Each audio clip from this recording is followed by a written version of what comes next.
O início do Novo Testamento pode não nos parecer muito inspirador, se formos imediatistas.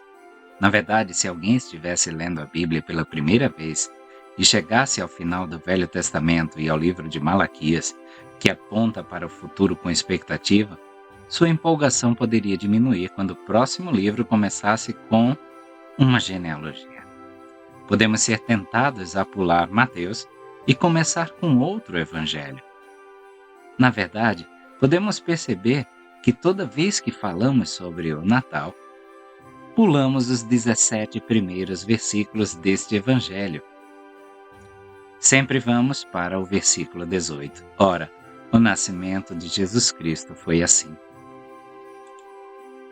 Perceber que fazemos isso ano após ano nos levou a considerar mais cuidadosamente a grande lista de nomes que a genealogia de Mateus contém.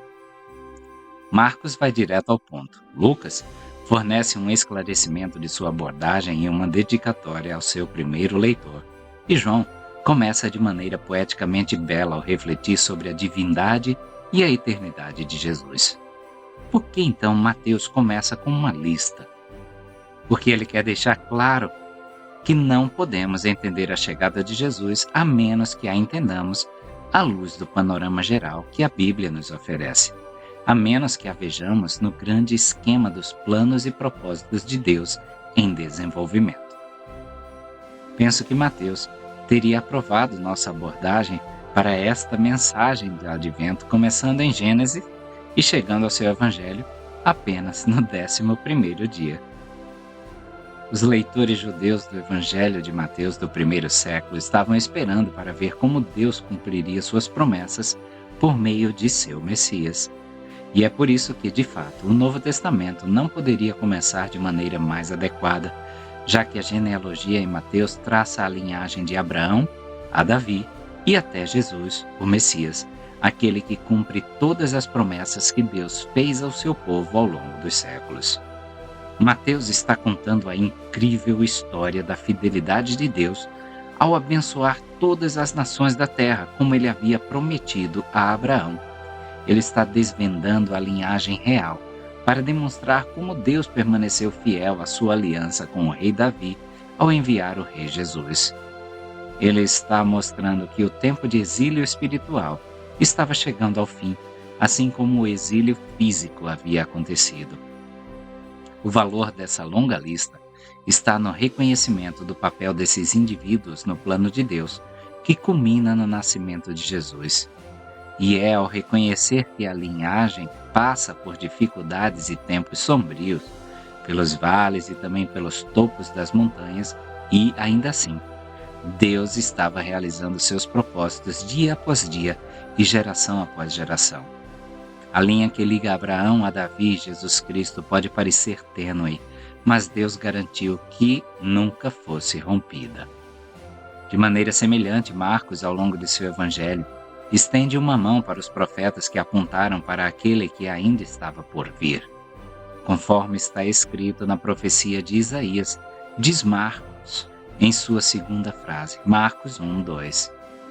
E, tendo pulado os eventos do primeiro Natal, a primeira aparição de Jesus que Marcos registra é a de Jesus já adulto, e as primeiras palavras que Jesus diz no Evangelho de Marcos são: o tempo está cumprido e o reino de Deus está próximo.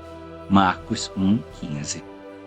Os discípulos de Jesus tiveram o privilégio de testemunhar o que os profetas e os reis ansiavam por ver. Um privilégio que ainda hoje continua através da obra iluminadora da Palavra de Deus. O Novo Testamento nos mostra que os meios pelos quais as promessas de Deus são cumpridas e a totalidade do plano que Deus elaborou ao longo do Velho Testamento podem ser resumidos em duas palavras: Jesus Cristo. Deus fez suas promessas a Israel usando terminologia e categorias que eles entendiam, palavras como nação e templo. A vinda de Cristo redefiniu os conceitos do Velho Testamento à luz do Evangelho. Descobrimos que as profecias do Velho Testamento são todas cumpridas cristologicamente, pela pessoa de Cristo. Portanto, por exemplo, em vez de procurar um novo templo no Estado de Israel, nós encontramos com Deus por meio de seu Filho, o Senhor Jesus. Desfrutamos de Sua presença em cada um de nós por meio de Seu Espírito e olhamos para a realidade do reinado de Cristo para transformar nossas vidas agora e para sempre. A vinda do Filho de Deus rompe os limites das categorias do Velho Testamento. Cristo é o cumprimento perfeito de todas as promessas de Deus e a realidade de todas as grandes garantias de Deus. Então, não esperamos mais para ver como Deus cumprirá cada uma das suas promessas. Sabemos agora que cada uma foi, é e sempre será cumprida por meio de Cristo. Ele prometeu estar conosco, trabalhar por nós e por meio de nós, nos levando a um reino eterno de perfeição. Há momentos em que é difícil nos agarrarmos a essas promessas.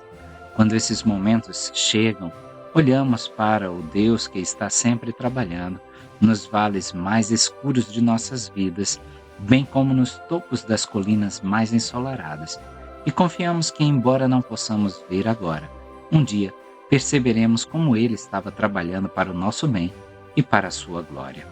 Olhamos para trás para um homem nascido da linhagem de Abraão e Davi, concebido pelo Espírito, que foi capaz de anunciar que o tempo do cumprimento havia chegado e que o reino de Deus estava próximo, e que foi pendurado na cruz e ressuscitou do túmulo para que isso acontecesse.